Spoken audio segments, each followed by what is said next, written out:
الحمد لله رب العالمين، والصلاة والسلام على أشرف الأنبياء والمرسلين سيدنا ومولانا محمد وعلى آله وأصحابه المجاهدين الطاهرين. أما بعد.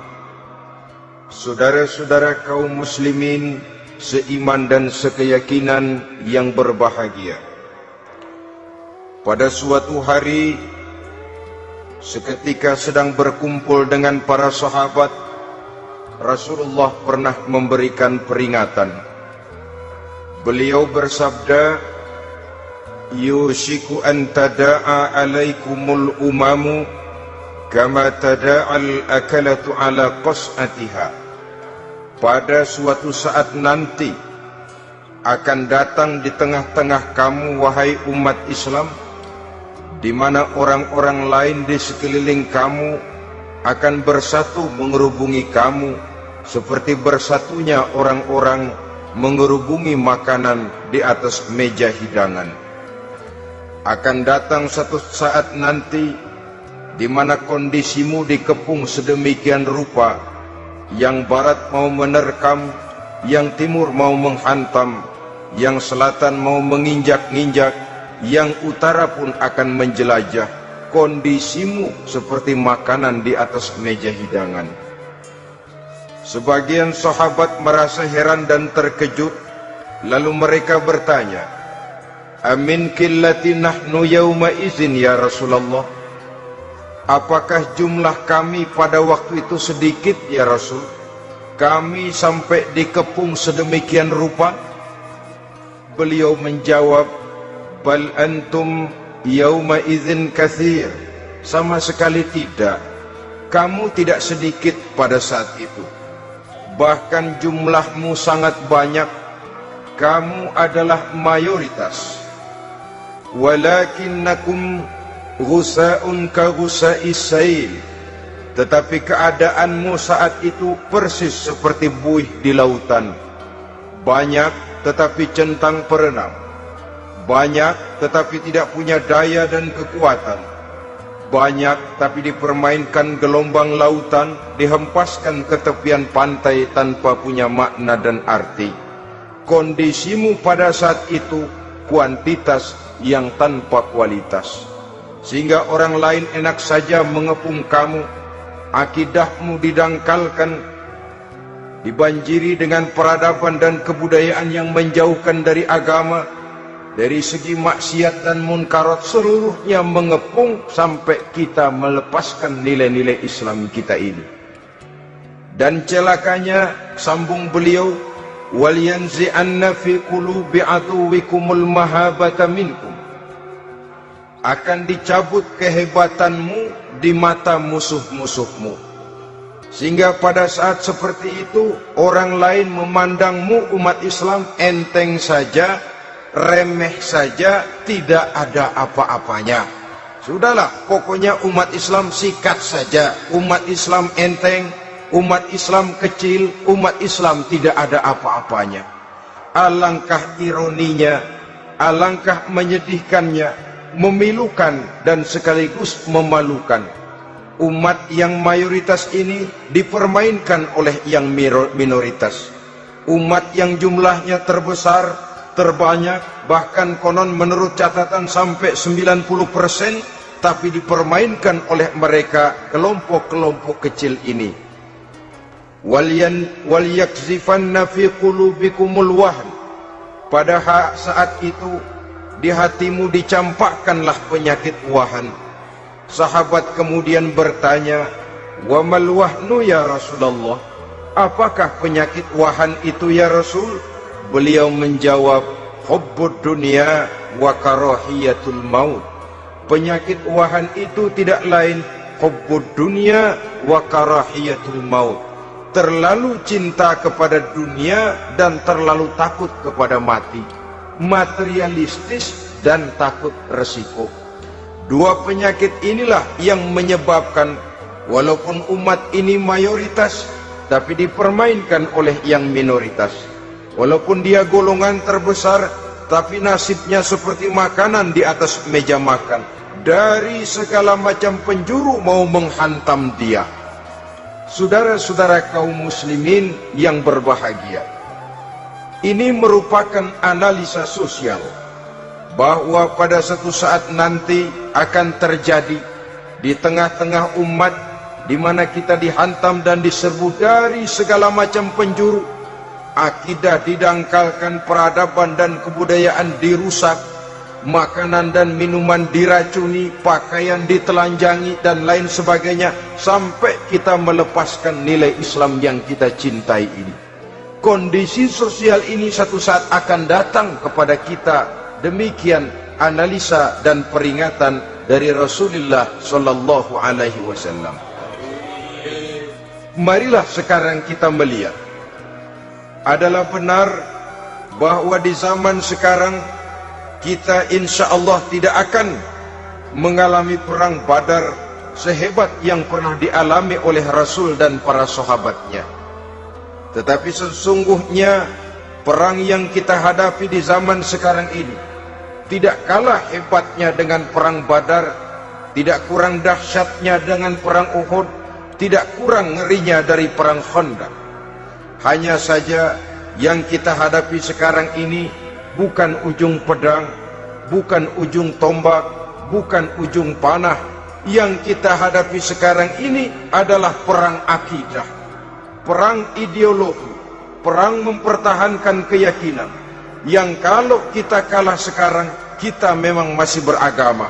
Tetapi anak kita, cucu kita, generasi yang akan hidup 5, 10, 20, 30 tahun yang akan datang, wallahu a'lam bissawab. Islam, saudara-saudaraku, tidak mungkin hilang dari dunia. Tetapi tidak mustahil Islam gulung tikar dari desa kita. Tidak mustahil Islam gulung tikar dari kampung dan kota kita, jikalau kita tidak menjaganya, jikalau kita tidak memeliharanya, bahkan jikalau kita tidak mewariskannya kepada anak-anak kita, generasi yang akan datang. Marilah kita mengingat sejenak bagaimana Islam di Spanyol yang pernah jaya, pernah mewarnai daratan Eropa, dan yang sekarang hanya sekedar tinggal ceritanya saja. Ini pernah diperingatkan oleh Rasul dalam satu hadis, sayati ala ummati zamanun la yabqal Islam illa ismun wala minal Quran illa rasmun.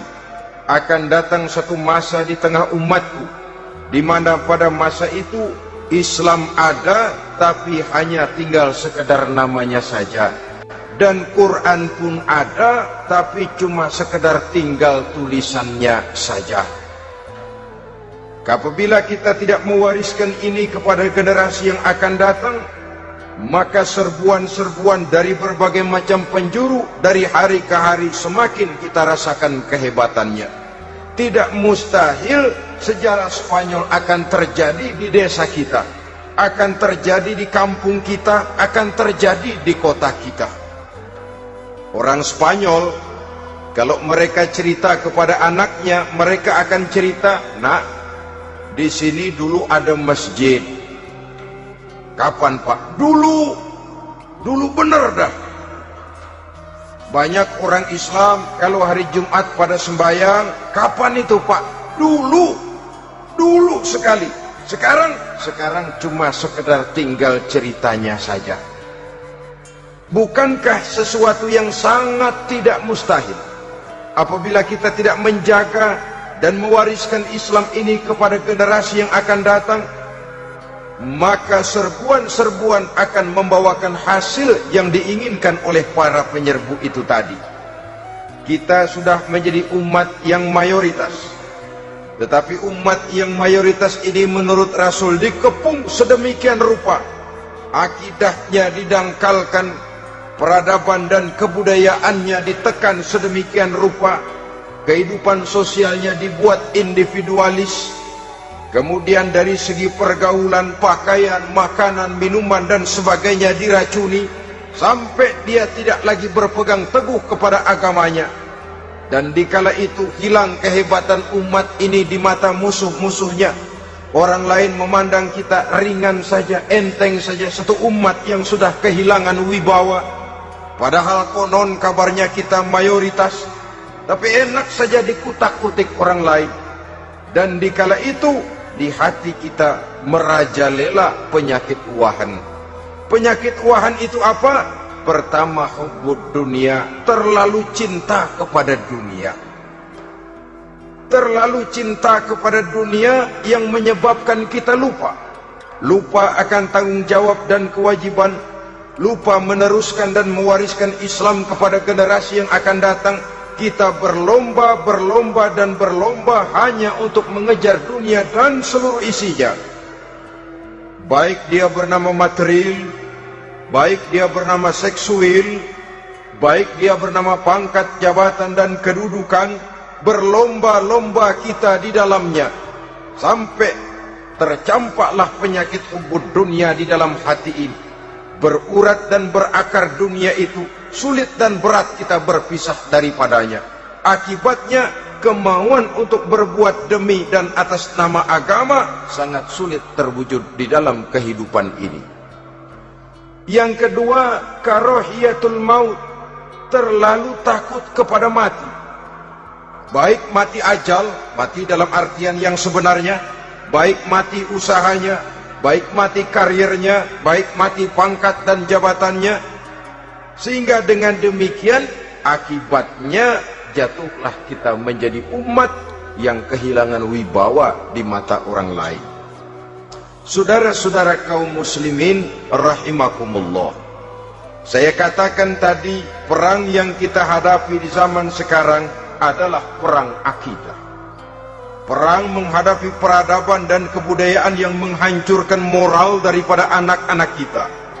Perang menghadapi banjirnya maksiat dan munkarat, yang di tengah-tengah itu, di samping berkewajiban menjaga diri dan keluarga, kita pun juga berkewajiban menjaga anak-anak kita, generasi yang akan datang, mengarahkan dan mendidik mereka sesuai dengan yang dikehendaki oleh Allah Subhanahu wa ta'ala.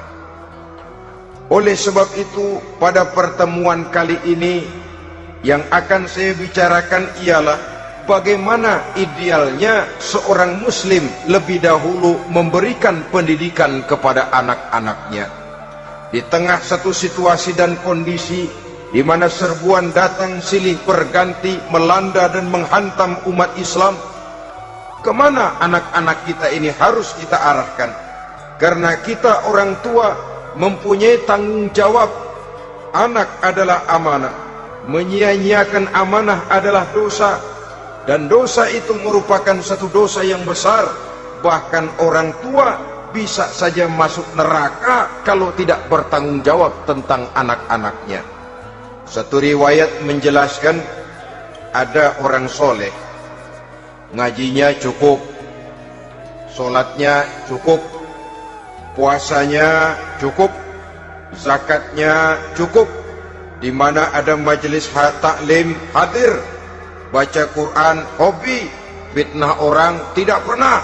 Di akhirat setelah disidang dia ternyata lebih banyak kebaikannya daripada kejahatannya, maka dia pun diperintahkan dan dipersilahkan masuk ke dalam surga.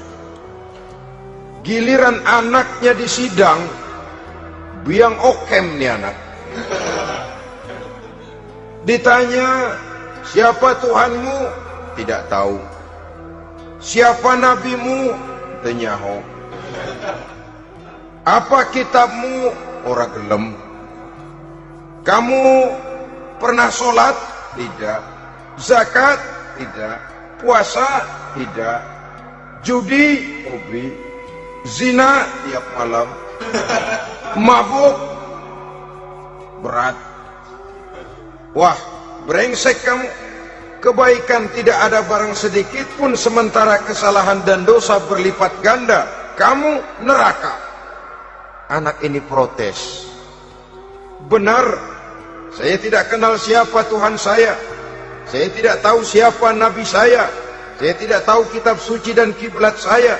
Saya tidak sholat, tidak zakat, tidak puasa. Tiap malam saya judi, saya zina, saya mabuk.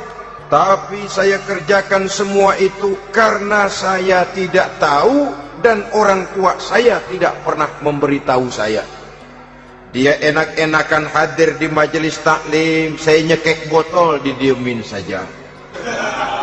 Dia enak-enakan baca Quran, saya zina, didiamkan saja. Saya bukan tidak mau, orang tua saya sama sekali tidak pernah mendidik saya. Dia mau benar sendiri. Maka kalau sekarang saya harus masuk ke dalam neraka, saya menuntut agar orang tua saya ikut sama-sama bergabung dengan saya ke dalam neraka. Gara-gara dia tuh saya jadi begini. Orang tuamu yang mana? Tuh, yang barusan mau ke surga. Ini orang tua yang sudah mau berangkat ke surga dipanggil. Sebentar dulu mas. Ini benar anak kamu? Iya pak. Waktu di dunia kamu tidak pernah ajarin dia ngaji? Sampai dia tidak kenal Tuhannya, tidak kenal nabinya, tidak kenal kiblat dan kitab sucinya? Iya pak. Dia tidak sholat, kamu diamkan saja. Dia tidak puasa, tidak zakat, kamu bersikap masa bodoh. Bahkan dia judi, dia zina, dia mabuk, kamu pun berdiam diri saja. Iya pak. Tahukah kamu bahwa anak ini adalah amanah?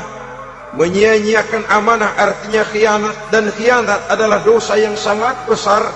Kamu tidak bertanggung jawab, maka kamu, anakmu gabung ke dalam neraka. Saudara-saudara kaum muslimin rahimakumullah, itu sebabnya Allah pesan benar-benar, ya ayyuhalladzina amanu qu anfusakum wa ahlikum nara. Hai orang-orang yang beriman, jaga dirimu dan keluargamu, istri, anak, orang-orang yang menjadi tanggung jawab dan kewajiban kita, jaga dan pelihara mereka dari api neraka. Saudara-saudara kaum muslimin, lalu kalau kita orang-orang tua yang hidup di zaman sekarang ini sudah sering beristighfar, mengurut dada, melihat situasi, membaca peta keadaan, konon tantangan yang akan dihadapi oleh anak-anak kita 15, 20, 25 tahun yang akan datang jauh lebih berat dari apa yang kita hadapi sekarang ini. Maka adalah wajar jika kita sebagai orang tua yang cinta kepada agama, cinta kepada anak-anak kita, berpikir untuk mewariskan nilai-nilai yang luhur ini kepada anak-anak kita generasi yang akan datang. Bagaimana pada mulanya kita harus mendidik mereka? Mari kita telusuri apa yang dicontohkan oleh Al-Quranul Karim.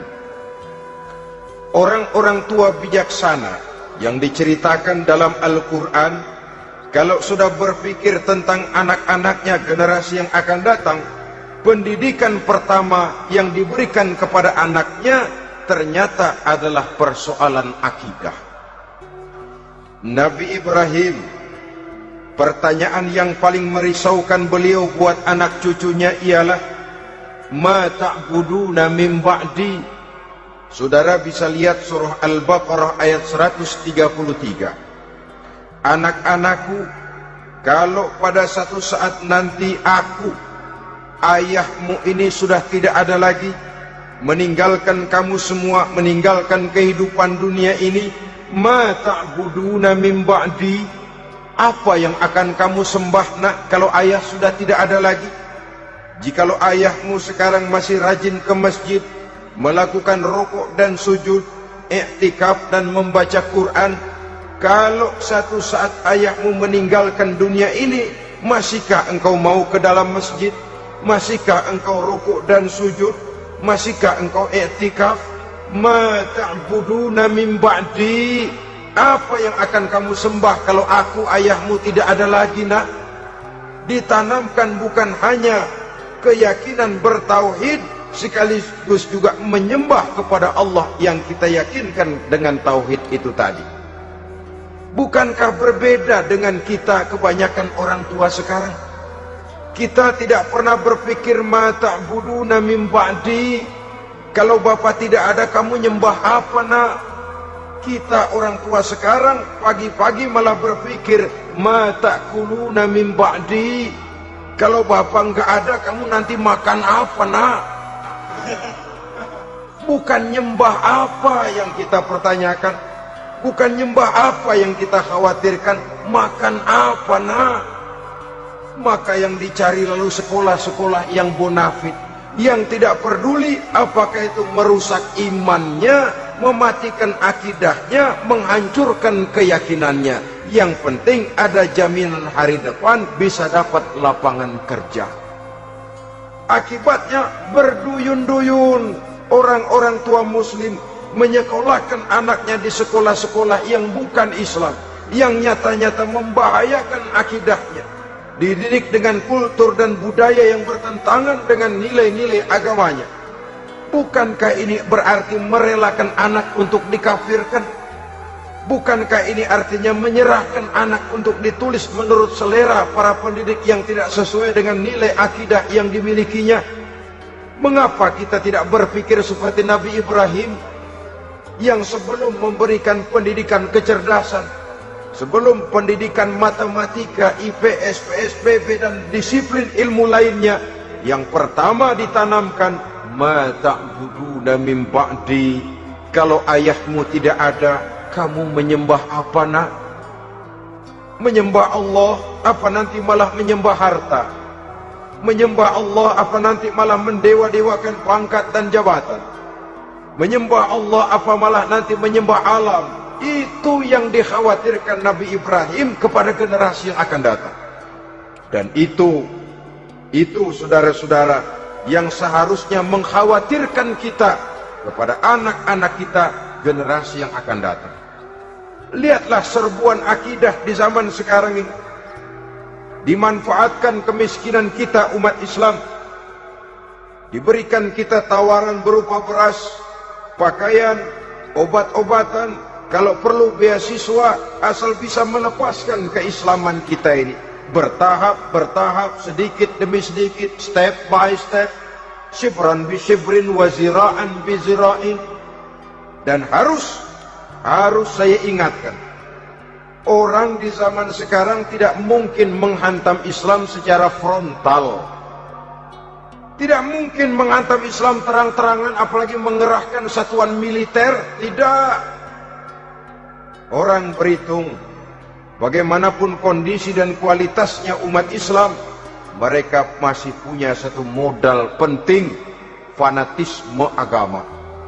Kalau ini disulut, api jihad segera berkobar, dan hanya maut yang bisa menghentikan orang yang dibakar dengan semangat jihad. Orang tahu itu. Betapa Uni Soviet kedodoran menghadapi mujahidin Afghanistan yang disulut oleh semangat jihad yang berkobar dengan persenjataan yang primitif ketimbang persenjataan Uni Soviet. Entah mereka pantang surut mundur ke belakang. Jadi jangan mimpi bahwa orang mau menghantam Islam ini dengan melarang pengajian, meruntuhkan masjid, menyegel pondok pesantren. Tidak. Melarang orang sholat. Tidak. Kalau perlu masjid diperbanyak, musola diperbesar. Tapi bikin itu masjid seperti museum.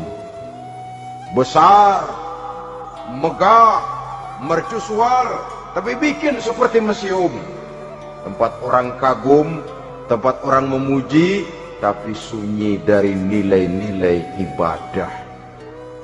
Saudara-saudara kaum muslimin, untuk sampai kepada penghantaman akidah, jalan yang paling mudah dirintis sekarang ini secara bertahap dan sistematis, memisahkan umat Islam dari Islamnya.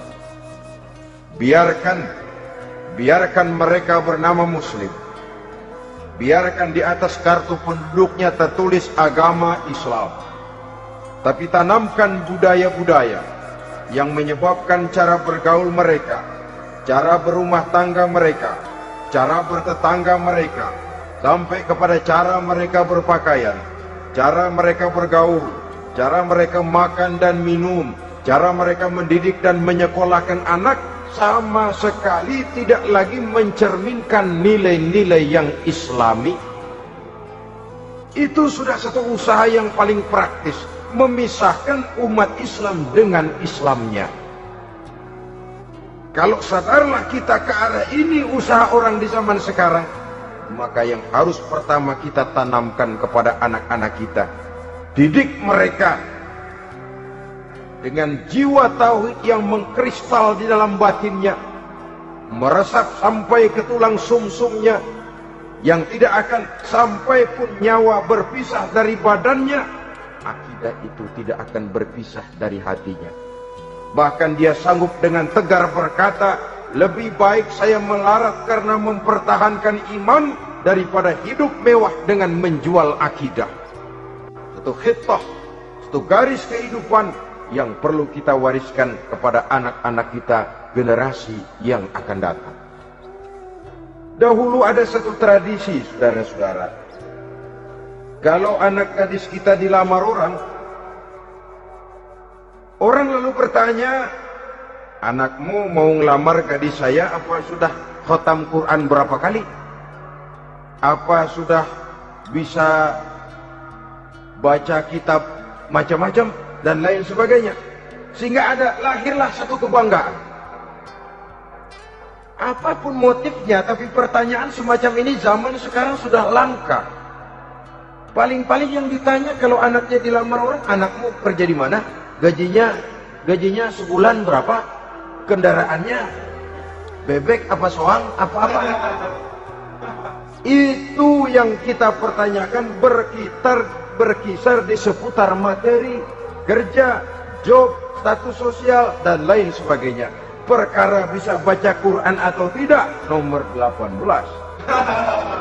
Perkara sembahyangnya rajin apa tidak, nomor 36. Saudara hadirin, akibatnya terjadi pergeseran nilai. Maka mendidik anak menurut tuntunan Quran adalah seperti yang diberikan contoh oleh Luqmanul Hakim, yang diceritakan dalam surah Luqman mulai ayat 11 dan selanjutnya. Apa pendidikan pertama yang harus kita berikan kepada anak? Pertama, ya bunayya la tusyrik billah. Wahai anakku, jangan sekali-kali engkau menyekutukan Allah. Nak, jaga tauhid, pelihara iman, mantapkan akidah. Ini dasar yang pertama. Belum lagi anak mengenal berbagai macam disiplin ilmu, yang pertama ditanamkan tauhid. Ini yang mendasari kehidupan. Ini yang akan menjadi mewarnai dan menjadi warna dari kepribadian seseorang. Sentuhan jiwa tauhid di dalam diri si anak. Belum lagi sempat dia kenal yang lain. Yang pertama yang kita tanamkan, kita wariskan, kita berikan, la tusyrik billah. Jangan sekali-kali menyekutukan Allah. Nah, kalau ini sudah tertanam, ini sudah merupakan satu fondasi yang kuat. Selebihnya nanti tinggal melihat bakat si anak, kemana dia harus dididik. Yang terpenting nilai iman lebih dahulu tanamkan. Dan untuk menghancurkan nilai keimanan, saudara-saudara, saya katakan, ingatkan kepada hadis di awal tadi, dikepung kita dari berbagai macam penjuru agar bila bisa melepaskan nilai-nilai iman dan keyakinan. Proses pendangkalan akidah, ditanamkan keraguan kepada agama, ditanamkan rasa malu beragama. Sholat malu, baca Quran malu, berangkat ke masjid malu, pakai jilbab malu. Ditanamkan rasa malu beragama, sehingga bertahap sedikit demi sedikit kita mulai berpisah dengan kehidupan beragama. Ditanamkan hal yang sedemikian rupa dari berbagai macam penjuru. Dihantam akidah, akidah kuat. Dihantam dari segi peradaban dan kebudayaan. Diperbanyaklah peradaban dan kebudayaan yang bukan mendekatkan kita dengan agama, malah mendekatkan kita dengan neraka. Menjauhkan kita dari agama, menjauhkan kita dari nilai-nilai luhur yang diwariskan oleh orang-orang tua kita terdahulu. Adalah kewajiban kita yang pertama, mendidik anak, menanamkan roh, jiwa, dan semangat tauhid di dalam diri mereka. Saudara-saudara kaum muslimin rahimakumullah, Kenapa kita lebih dahulukan menanamkan jiwa, roh dan semangat tauhid ini kepada anak-anak kita? Pertama, kita tidak hanya ingin sekedar mempunyai anak yang pintar, tetapi lebih daripada itu kita pun ingin mempunyai anak yang benar.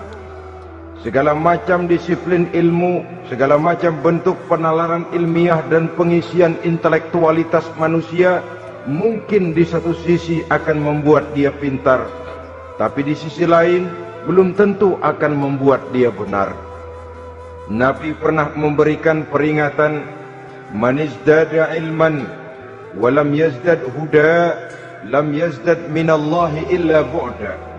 Orang yang hanya bertambah ilmu pengetahuannya tapi tidak bertambah hidayah dari Allah, tidak makin mantap keimanannya, maka seluruh nilai-nilai ilmunya hanya akan menjauhkan dia dari Allah Subhanahu wa ta'ala.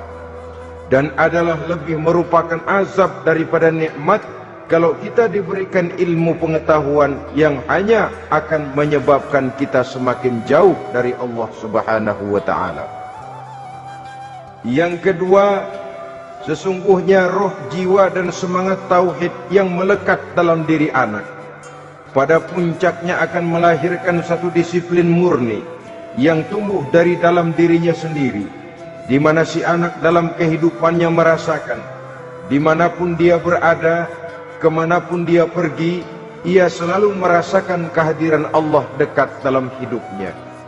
Ia sadar sesadar-sadarnya bahwa tidak ada satu perbuatan yang bagaimanapun kecilnya yang bisa disembunyikan dari kekuasaan Allah Subhanahu wa ta'ala.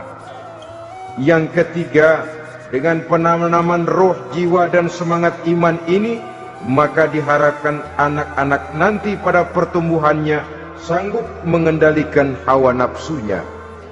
Dengan kata lain, bahwa penanaman jiwa tauhid, penanaman roh dan semangat keimanan ini merupakan kondisi dasar yang harus dilakukan sebelum yang lain-lainnya.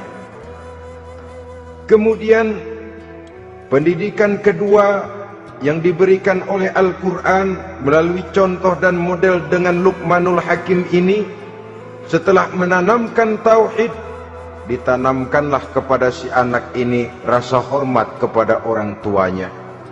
Wa wassaynal insana biwalidayhi, dan kami wasiatkan kepada manusia untuk berbakti kepada ibu bapaknya. Hamalathu ummuhu wahnan ala wahnin, karena ibunya telah mengandungnya dengan kepayahan di atas kepayahan. Maksudnya dengan kepayahan dan kelelahan yang berlipat ganda. Sehingga ketika Rasul ditanyakan orang, ya Rasul, siapa yang paling harus saya taati di dunia ini? Beliau menjawab, ibumu. Kemudian siapa lagi ya Rasul? Ibumu. Setelah itu siapa lagi ya Rasul? Ibumu. Dan kemudian siapa ya Rasul? Bapakmu. Ibu, ibu, ibu, bapak. Bahkan al-jannatu tahta aqdamil ummahat, surga berada di bawah telapak kaki ibu. Bagaimana menanamkan rasa hormat kepada orang tua di hati anak? Tentu yang pertama, bagaimana orang tua bisa memberikan keteladanan. Marilah kita sebagai orang-orang tua ini menyadari bahwa sebelum anak kenal sekolah dasar, sebelum anak kenal TK, ibtidaiyah, sanawiyah sampai kepada perguruan tingginya, yang pertama dia kenal adalah lingkungan rumah tangganya, gurunya adalah ibu bapaknya. Di sini berlakulah apa yang dinamakan keteladanan. Keteladanan jauh lebih berhasil daripada sekedar teori-teori yang muluk. Keteladanan jauh lebih berhasil daripada berbagai macam indoktrinasi dan penataran. Kurangnya keteladanan akan menyebabkan anak mencari pola. Apabila kita orang tua ini tidak bisa memberikan keteladanan yang baik kepada anak-anak kita, maka pada suatu saat anak-anak akan menganggap enteng dan kehilangan wibawa kita sebagai orang tua di mata mereka. Dikala itu akan sangat sulit kita membentuk kepribadian mereka. Bukankah di zaman sekarang ini kita banyak mengalami krisis wibawa, krisis figur? Ada yang karena rapotnya merah melulu, gurunya dikeroyokin. Pak guru pulang sekolah dicegat. Bahkan nyaris ada orang tua pernah dibunuh oleh anaknya sendiri. Dan lain sebagainya, kasus-kasus yang sebenarnya tidak perlu terjadi, karena memang bukan saja bertentangan dengan nilai budaya kita sebagai bangsa, tapi juga bertentangan dengan ajaran agama kita sendiri. Krisis wibawa, krisis figur, yang juga akibatnya harus kita sadari banyak faktor yang membentuk kepribadian anak. Pergaulannya, yang dibacanya, yang ditontonnya, yang disaksikannya di dalam kehidupan. Benar kita menyekolahkan mereka, tapi berapa jam mereka di sekolah? 6 jam, 7 jam paling lama. Sedangkan mereka hidup satu hari satu malam 24 jam. Kalau cuma 7 jam di sekolah, ini berarti lebih banyak dia di luar sekolah. Dan di luar sekolah itu artinya ya rumah tangganya, ya temannya, ya lingkungan di mana dia tinggal, yang seluruhnya sangat besar pengaruhnya dalam ikut membentuk kepribadian anak-anak kita. Saya katakan tadi, di samping kita menghadapi perang akidah, kita pun berhadapan di dalam perang menghadapi peradaban dan kebudayaan yang bukan saja menjauhkan kita dari agama, tetapi sanggup menghancurkan moral daripada anak-anak kita. Secara pribadi, saudara-saudara, saya iri, saya kagum misalnya dengan kemajuan yang diperoleh oleh negara tetangga kita, Jepang misalnya. Padahal tahun 45 ia pun hancur lebur oleh meledaknya atom di Hiroshima dan Nagasaki. Tapi bagai satu tenaga raksasa kemudian Jepang bangkit menjadi satu negara superpower di Asia.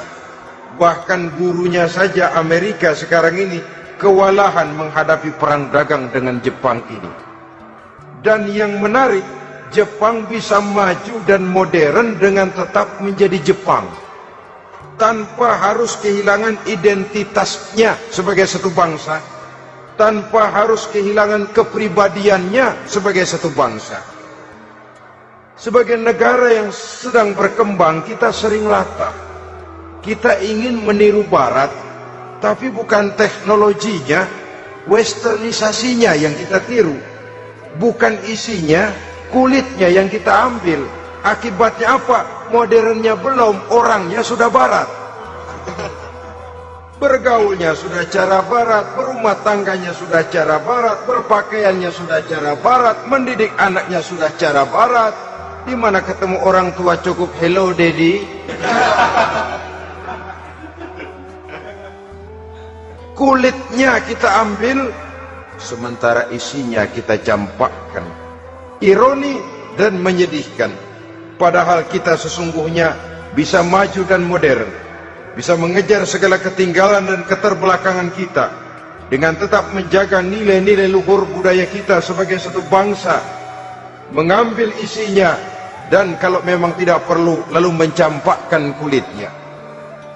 Pengaruh peradaban dan kebudayaan yang menghancurkan moral daripada anak-anak kita oleh pesatnya arus teknologi, oleh pesatnya arus komunikasi, di mana hal-hal yang terjadi di belahan dunia lain dapat kita saksikan hari ini juga melalui layar televisi, yang terjadi di Amerika, di Eropa, di Afrika, di ujung dunia yang paling ujung sekalipun. Di ujung dunia yang paling ujung, hari ini kejadian, hari ini sudah bisa kita saksikan. Pesatnya arus komunikasi, kalau jatuh ke tangan anak-anak kita yang belum mempunyai filter, daya saring positif, akan dicerna oleh mereka tanpa memilah dan memilih. Akibatnya, orang kampung bilang kelolodan. Makan nggak dikunyah lagi, tentu saja akhirnya kelolodan. Dan kalau sudah kelolodan, menyusahkan kita seluruhnya. Oleh karena itu, budaya menghormati orang tua perlu dijaga, perlu dipelihara dan diwariskan kepada anak-anak kita. tali silaturahmi sehingga ada respeknya kepada orang tuanya. Jangan bapaknya dianggap CS, ibunya dianggap CS, kakeknya dianggap CS. Hilang rasa respek, hilang rasa menghormati. Sementara orang tua sendiri tidak bisa memberikan keteladanan, kurang mendapat perhatian dan lain sebagainya. Apalagi kalau baik ibu maupun bapak adalah orang-orang karier yang setiap hari sibuk menghadapi tugas masing-masing. Bapak sibuk rapat, pindah kantor sana kantor sini, ibu sibuk arisan, besarlah anak-anak di tangan pembantu dan lain sebagainya, sehingga dia merasa kurang mendapat perhatian, dan ini akan ikut membentuk warna dari kepribadian yang dimilikinya. Sampai kepada pelosok-pelosok desa, jaringan televisi memang menguntungkan. Tapi kalau sudah sampai kepada menayangkan budaya-budaya yang tidak sesuai dengan pola di mana mereka tinggal, pola lingkungannya, dan ingin mereka terapkan dalam kehidupan, ironi dan menyedihkan. Maka sering dikatakan, jikalau ABRI masuk desa, rakyat beruntung. Jikalau listrik masuk desa, rumah jadi terang. Jikalau koran masuk desa, rakyat jadi cerdas. Jikalau hakim masuk desa, rakyat lalu sadar hukum. Tapi jikalau maksiat dan munkarat masuk desa, minuman keras masuk desa, judi masuk desa, pelacuran masuk desa, rakyat tentu kiamat. Dan kita harus punya budaya untuk memilah dan memilih, mempunyai filter untuk jadi daya saring positif. Oleh karena itu, saudara-saudara, tahap kedua setelah menanamkan jiwa tauhid kepada anak, tanamkan rasa hormat kepada orang tuanya. Orang tua itu ibu bapaknya, orang tua itu guru-gurunya yang mengajarkan dia, atau yang dianggap tua yang lebih senior dari dia. Karena tidak ada satu peradaban yang berdiri sendiri. Bagaimanapun maju dan modernnya kita sekarang, tentu merupakan mata rantai yang berkaitan dari generasi terdahulu. Ini yang kedua. Setelah tauhid, berbakti kepada ibu dan bapak. Tidak ada satu kebahagiaan yang bisa ditegakkan di dunia ini tanpa doa, tanpa restu daripada ibu dan bapak. Ini keramat hidup. Doanya dikabul Allah dan kutuknya juga dikabul oleh Allah Subhanahu wa ta'ala. Jadi mendidik anak setelah menanamkan jiwa tauhid, menanamkan rasa hormat dan taat berbakti kepada ibu bapaknya. Itu yang kedua. Kemudian yang ketiga, melalui model Luqman, Quran mendorong kita untuk mendidik anak, menanamkan etika otonom. Apa itu? Ya bunayya, innaha intaku mithqala habbatin min khardalin fatakun fi sakhratin aw fis samawati aw fil ardi ya'ti biha Allah. Wahai anakku, sesungguhnya kalau ada satu kebaikan yang kamu kerjakan, kecil, tidak nampak oleh pandangan mata yang zahir, yang kecil itu tersembunyi di puncak langit, di dasar bumi yang paling dalam, atau di tengah batu hitam sekalipun, Allah pasti mengetahuinya dan pasti akan memberikan balasan yang seadil-adilnya.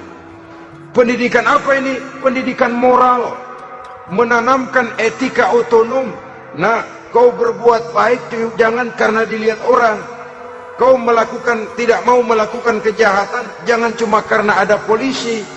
Kalau ada polisi kau tidak mau jahat, kucing juga begitu. Coba lihat kucing, taruh ikan asin di piring kaleng, tongkrongin, aduh kucing kalem, sopan, tenang.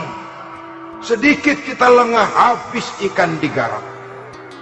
Tapi ditanamkan satu kesadaran, kemanapun kau pergilah, apapun yang kau kerjakan, tersembunyi di tengah batu, di dasar bumi, di puncak langit, Allah pasti tahu. Dalam bahasa yang ringan, nak, kita ini diawasi oleh dua hiperkomputer yang maha sensitif. Produksi langit, mereknya Rokib dan Atid.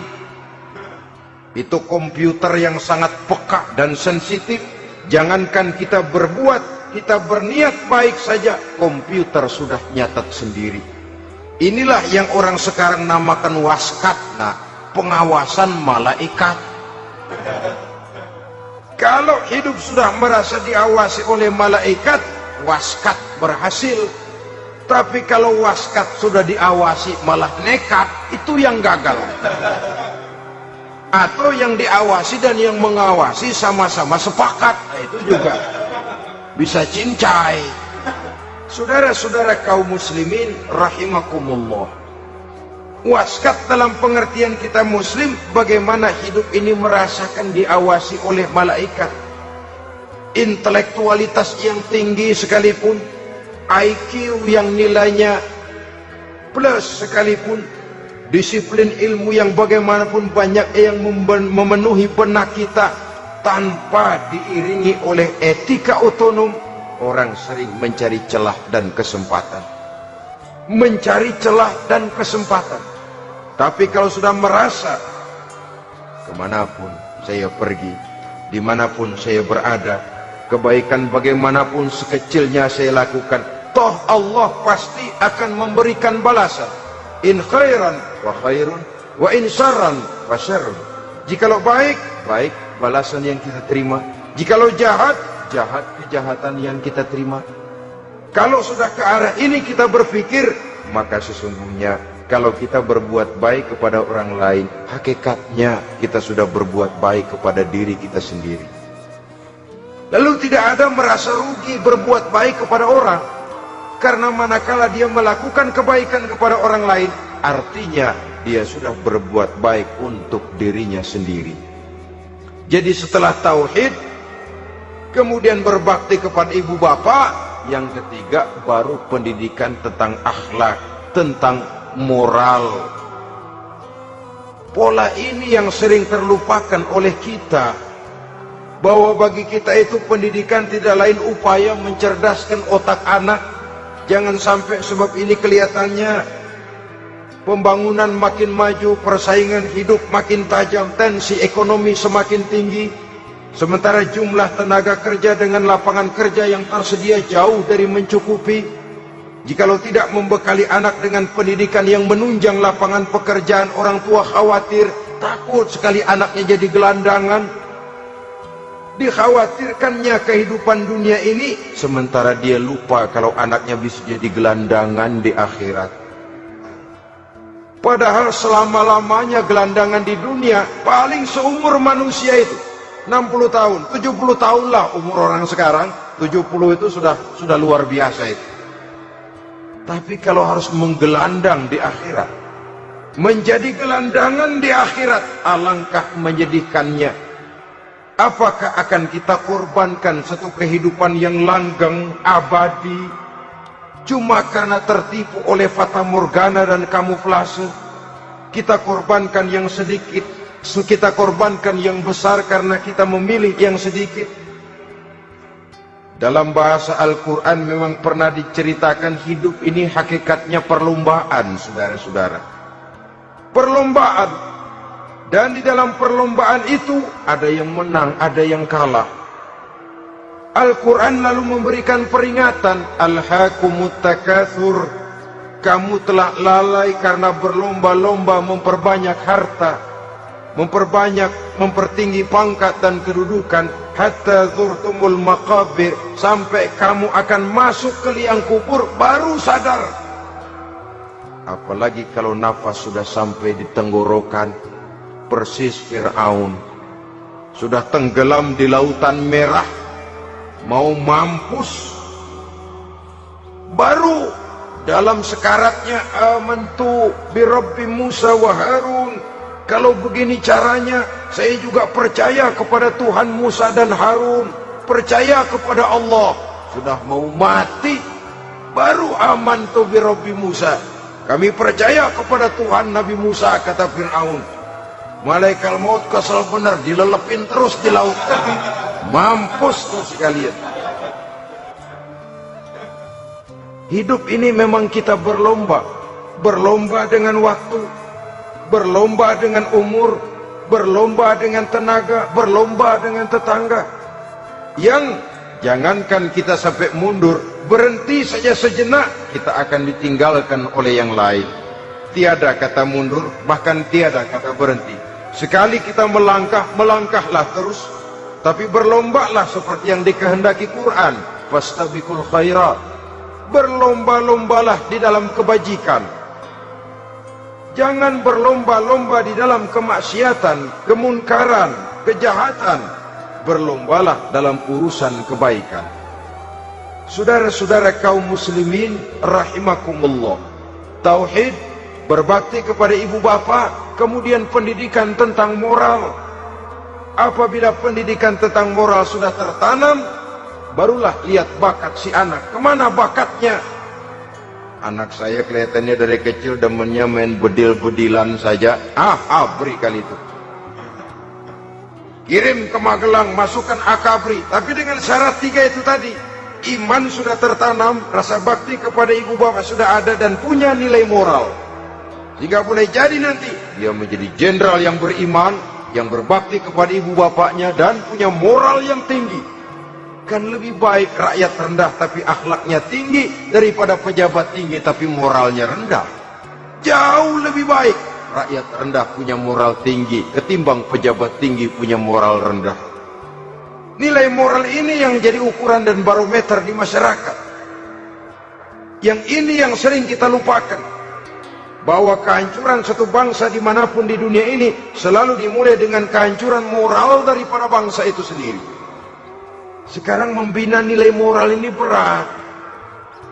Gadis kita, remaja, putri, diberikan pakaian jilbab, mungkin dia sendiri masih setengah-setengah, ditambah lagi oleh ledekan temennya. Jilbab udah kuno, bau surga lah, bau masjid lah, bau menyan lah.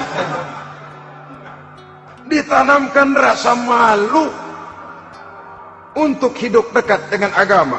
Kalau moral semacam ini sudah tertanam, sedikit demi sedikit kita mulai mengucapkan selamat tinggal kepada agama. Dan kemalangan apa yang lebih malang kalau kita sudah jauh dari agama ini? Bukankah Islam telah menyelamatkan manusia dari penyakit jahiliyah dan membawanya kepada satu kehidupan yang maju dan modern? Kalau kita tinggalkan Islam ini, bukankah artinya kita akan kembali kepada satu zaman jahiliyah? Hanya saja jahiliyah itu berada di abad modern. Versinya tentu lebih modern. Kalau zaman jahiliyah dulu mabuknya pakai arak, zaman sekarang sudah macam-macam orang bisa mabuk. Kalau zaman jahiliyah dulu anak perempuan dikubur hidup-hidup, zaman sekarang kadang-kadang belum sempat lahir ke dunia, malah sudah dibunuh lebih dahulu. Versinya saja yang berbeda. Kalau di zaman jahiliyah dahulu manusia menyembah batu yang bernama Latta, Uzza, Manat, dan Hubal. Di zaman jahiliyah modern sekarang ini, orang sering menyembah kepala bagiannya, sering menyembah atasannya, sering menyembah komputer, sering menyembah teknologi modern yang lebih diyakininya daripada Allah sebagai keyakinan sentral di dalam hidupnya.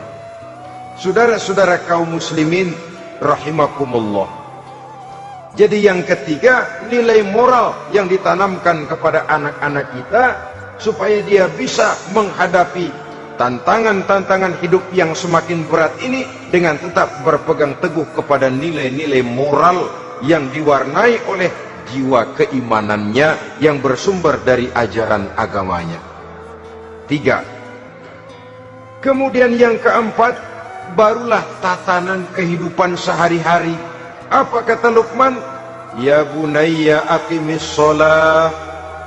Setelah bertauhid, berbakti kepada ibu bapa, punya nilai moral. Ya bunayya aqimis sholah, nak dirikan sholat.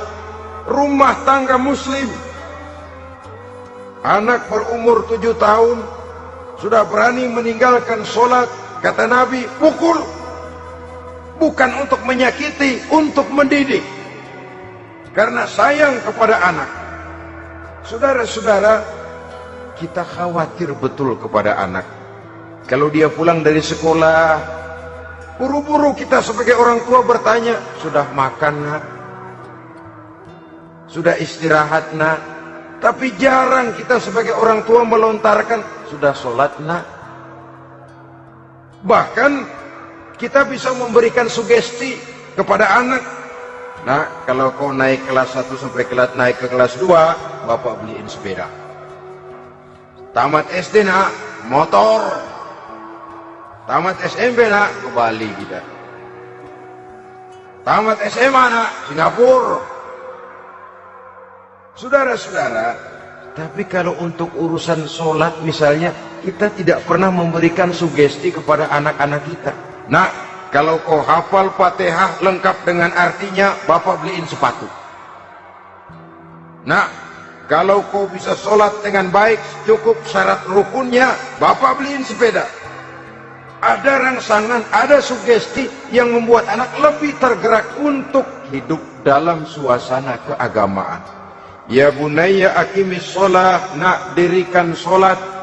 Sebab ini sandaran vertikal yang paling langsung antara manusia dengan Tuhannya. Menyadari bahwa sepanjang yang bisa dilakukan oleh manusia hanyalah berusaha, dan kepastian sepenuhnya ada di tangan Allah. Dengan sholat kepribadianmu diperteguh, dengan sholat sandaran vertikalmu kepada Allah diperkuat.